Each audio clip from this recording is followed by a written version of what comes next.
Hello students, today we are going to study about what is history. Last year in standard 4th we studied about the life of Chhatrapati Shivaji Maharaj and his mission of establishing Swaraj. For our convenience, we divide time in different ways. Often we use words like now, today, this year, some time ago, yesterday, last year, after some time, tomorrow, next year. When we actually use this word, we are calculating time in our mind. Now, today, this year indicates the present. Some time ago, yesterday, last year indicates the past. After some time, tomorrow, next year indicates the future.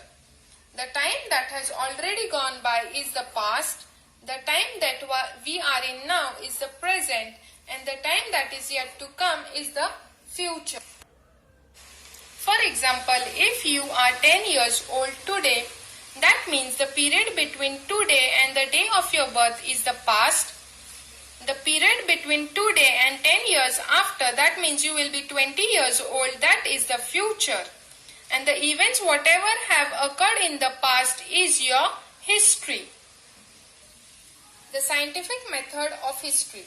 In standard 3rd, as a part of environmental science, we have come across various sciences. The special characteristics of all these sciences are that their facts and evidence can be tested in experiment which can be repeated anywhere, anytime. But in history, it is not possible to conduct experiments or to recreate the events that have occurred in the past. Therefore, the method of presenting history is different from that of the other sciences. The method of using a number of different tests to determine whether the evidence is reliable is called the scientific method. Of history. The sources of history are of three types: material sources, written sources, and oral sources. Material sources of history include coins, old structures, pillars, ornaments, rocket caves, forts, pots, etc. Artifacts like pot and coins used by the humans in the past provide us with valuable information from the ancient history. We can decide the period of ancient artifacts by studying the shape, design and the color of the ancient potsherds. The ornaments and the other artifacts throw light on the social interaction. We find the remains of houses, buildings in different historical periods. We also find ancient coins and seals that give us the information about human activities in the past. All such artifacts, articles, monuments or their ruins are called material sources of history. Written sources include letters, biographies, chronicles, stone inscription, travelogues, copper plates and shlokas. Stone Age people have recorded many events and expressed their emotions in painting on rock. It was only after thousands of years that man learned the art of writing. In the beginning, man used symbols and signs to record their thoughts and ideas. However, it took many years to develop the script from these. In the beginning, man wrote on potsherds, unbaked brick using pointed object. Many rulers have their orders, judicial decision, etc. inscribed on the stone or a copper plate. Over a period of time, many forms of literature developed. They include books of religion, plays, poetry, travelogues and scientific work.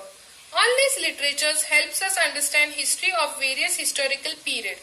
These sources are known as written sources.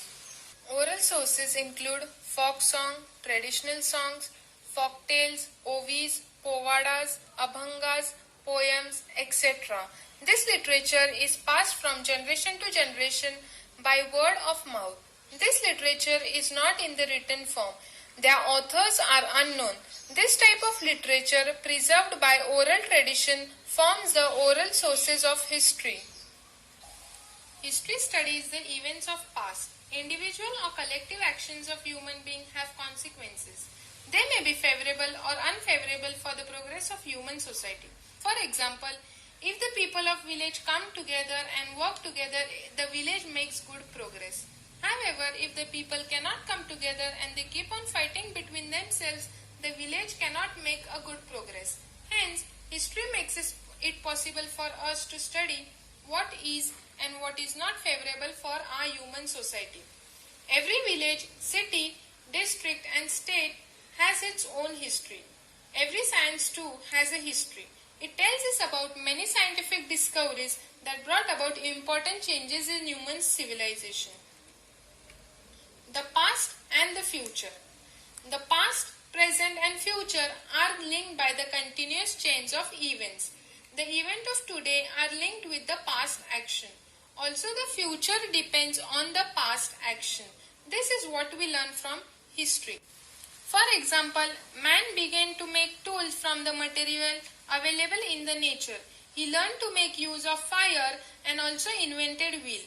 The next generation added to this development and technology developed with the intellectual development of man. This progress is going on continuously even today.